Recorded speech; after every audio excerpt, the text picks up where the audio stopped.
Welcome back to the episode of Beer, Bacon, and Bros. Tonight, just Adam, Chris, and Keith. We're going to jump into the Jacob DeGrom and Justin Verlander conversations. Let's see who ends up with the best deal and ultimately probably the best personal results out of this. Before we do that, make sure you hit the subscribe button for us. Also, like the video because it ultimately makes our videos more popular and it means a lot to us. And of course, hit us in the comments. Let us know what you think. We're always looking forward to get back with you guys and reacting to your comments. So, obviously, Justin Verlander, 2-year deal, $86.7 million to come to the Mets, and then Jacob DeGrom getting a 5-year, $185 million deal to go to the Texas Rangers. I mean, who do you feel like ultimately wins this? Like, does Verlander win this because he got decent money and he gets to go to a better team and possibly? You know, can you whoa, a better team? Can you say you want to do a better team after coming off? He'd been better off staying in Houston, in my opinion. I think he just chased the money, but New York is losing too much. I don't think they're gonna be as good as they were last year. Okay.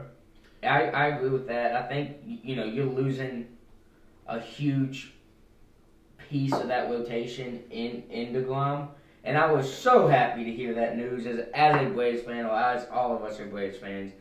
That was great to hear that Jacob DeGrom was on the move to the Rangers. Like, now we ain't got to deal with him. Yeah, then they go get Verlander. Exactly. And then I was like, son of a bitch, here we are a day later, and they're the only difference is Verlander is very hittable.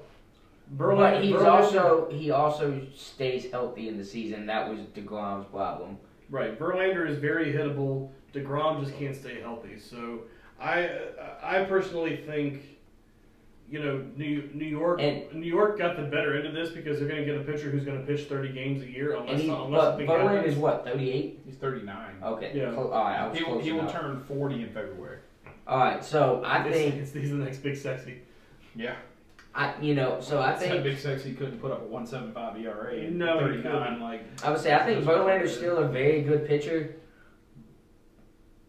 but you would think DeGrom is still more in his prime than Verlander is. Even though Verlander still had a very great year at 39 years old, you would think that. I mean, DeGrom's 34, so I mean he's no spring chicken either. But that's 6 years. That's what I'm saying. He's still more in his prime than you would think Verlander is going on 40 years. I would agree with that, except for DeGrom's history of injuries and being out. So, I mean, you're getting a guy, like we said, 40 years old for the Mets. Yeah. Theoretically, you should see him starting to decline, right? I mean, the last 3 years, he's not pitched more than 50. DeGrom has not pitched more than 15 games the last 3 years. I know. That's kind of, I'm with Adam on this point a little bit, where, like, so let's look at this from this perspective. If you're the Mets, do you win this by getting Justin Verlander, who seems to be healthier and has obviously got a lot of postseason experience, or, would it have been better for the Mets to make sure they keep Jacob DeGrom, being a younger 34-year-old pitcher that probably has a little bit more left to him? I don't think the Mets care about loyalty anymore. Yeah, see, I think they're about winning because I think they've had that taste. So do they win with is it a win for them to have Verlander over having DeGrom? I think it is a win in the fact that you're gonna get.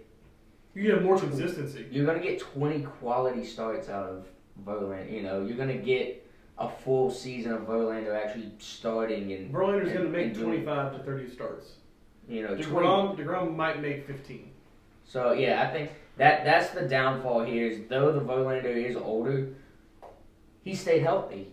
He has stayed healthy and been able to pitch through the postseason and pitch in the regular season when it mattered, whereas DeGrom pitched 30 games and was hurt and then was out for 30 games. Pitched 30, or pitched in a month, then was out another month. And so next thing you know, you're like, at the end of the year, you've seen him with 7 quality starts and 15 total starts, and you're like, I just paid you $45 million for what? 7 good starts? Though you might be one of the best in the league. When you're healthy and starting, yeah. I say, you might be one of the best. If not Cy Young caliber for the NL. But I don't want to I'm not paying you $45 million a year for 7 good games. Yeah. You're losing out on that money. Yeah. I mean, For me, I'm with you on this. I think the Mets are better with Justin Verlander than with Jacob DeGrom. And I get that Verlander's probably got 2 years. That's why they gave him a 2-year deal, right? He's got probably 2 good years left. When he hits 42, there's a club option obviously for a 3rd year, but when he hits 42, that's probably the end of the road for Justin Verlander. And at Jacob DeGrom's current pace over the last 3 years, he's 34. That 5-year deal is going to put him at 39 for the Rangers, and they're paying him $37 million a year. Is that the right move for the Rangers? I mean, the Rangers are clearly trying to add pieces. They're trying to be a better baseball team. They added another. They added a Dodgers. Dodgers pitcher today. I mean, so is that? I mean, are they trying to get better? Or are they just willing to throw some money at some guys and see if pitching? They were definitely on the market for a big time pitcher this offseason. So I mean, they went out and hit it, but did they hit with the right guy? That's the question. In their mind, it was. But when he's healthy, he's arguably the best pitcher in the MLB. But yeah, again though, that's when he's healthy. Yeah. Out of 162 games, he's healthy for what? 55? Yeah. 60?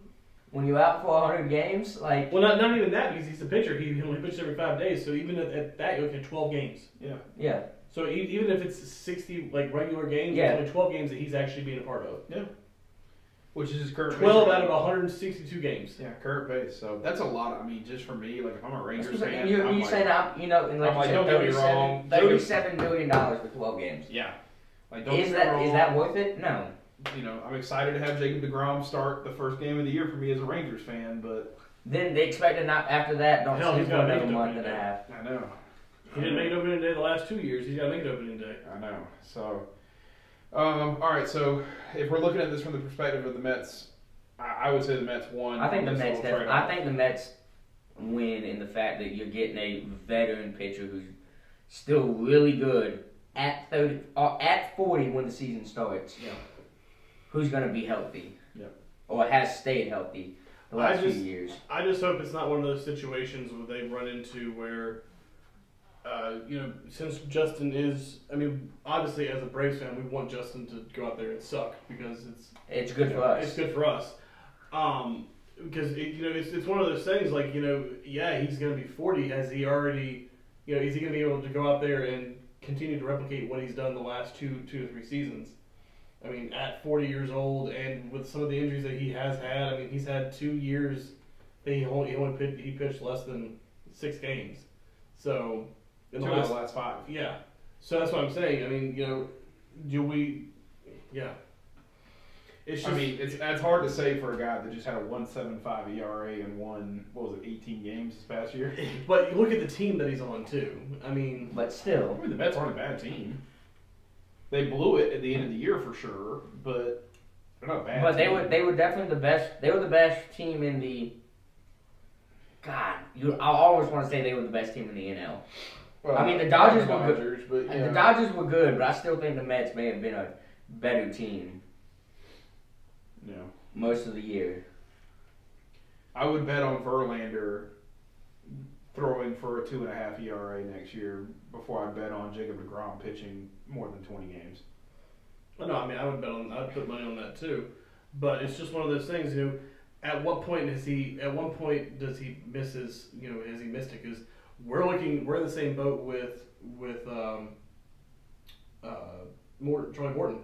I would rather have Justin Verlander than I would Charlie Morton. I'm not saying that. I'm saying we're in that same boat of it's a 38, 39-year-old pitcher. 2 years ago, Charlie Morton had a sub 3 ERA. He was good. He was dominant. Yeah. Last year, he was a mid-4 guy. Yeah. So at what point are you past your prime? Yeah. And Charlie's not 40 yet, but Justin clearly is going to be 40 at the start of the year. How much more does he actually have left in the tank? Well, if you're Bartolo Colon and pitched away at 45, Bartolo Colon's still pitching. Jamie Moyer was 47 out there throwing for the Julio Rockies. Franco played until he was 48, but that's not the point. Yeah. Bartolo Colon's still pitching down in the Mexican League, Dominican leagues or something. He's out there still trying to make a name for himself. He wanted to make a comeback. Hey man, if he can throw 87, he's still got it, all right. I think Verlander though has the more upside here. I would just caution it in the fact of how much does he still have left in the tank. It's a better deal for New York in the sense that they get a dominant pitcher who does have more consistency and will pitch you 30 games a year. But I would question how much he actually has left in the tank. Yeah. I mean, he came at a bigger price too. Like you're talking about a $43 million a year guy versus a $37 million a year guy. So. Yeah. So what's that going to do for them? Well, they clearly don't care about the cap, so it doesn't really much matter. No. I would say they're in a big enough market; they don't care. Yeah. So any other though? Surprising. Surprising signings that you. The Cubs signing Cody Bellinger for $18 million. Yeah, I thought that was a little surprising. I mean, Cleveland obviously trying to restructure. Well, they got Josh Bell. They got Josh Bell, so they get a big power hitter.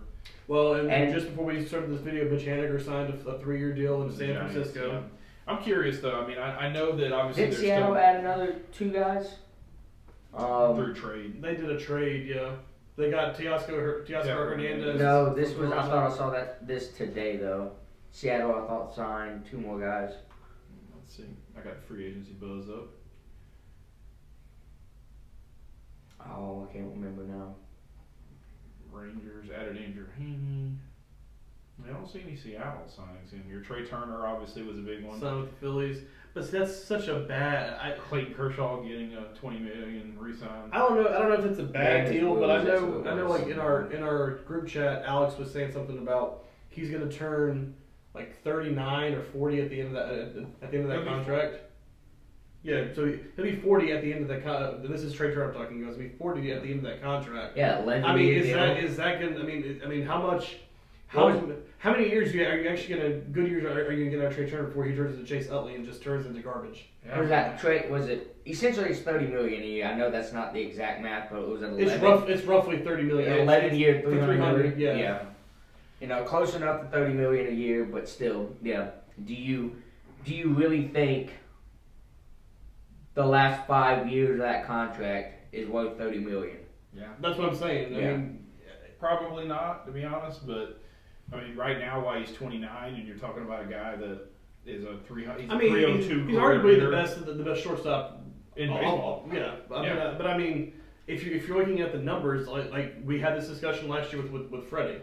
How much are you willing to pay a guy towards the end of their career where they're not going to be as dominant as they were 3-4 years ago? Yeah, that's fair. So I mean, I feel like that was just a big contract for a guy who, I mean, he is good, but how many good years is he going to have out of those? Well, I mean, you just signed another, in Bryce for what 13 for 3 as well.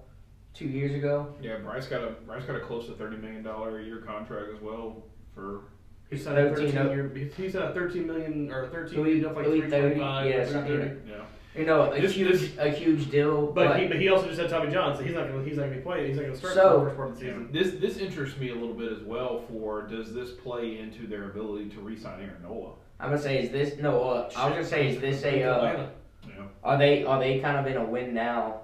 Oh yeah, I mean it seems like everybody in the NL East besides Miami's in a win now scenario at this point, or Washington. I guess Washington's doing pretty terrible too. But I mean, the NL East is going to be an absolute beast with Philly, Atlanta and the Mets. But I mean, for them it makes a little bit sense to me. I do think it's interesting that with Scott being that young shortstop for them right now, that they're, I guess, willing to move him to second base is what I'll say. I guess that's where he's going to go. Or maybe they're bringing Trey Turner in to play second base, but because the Padres were very hot on Turner as well. They were looking to sign him to be at second base. I mean, you talk about Trey Turner, Fernando Tatis, and Manny Machado across your infield. That's a hell of a lineup. Well, and before they got rid of Josh Bell at first, and you have one until the year too. Yeah.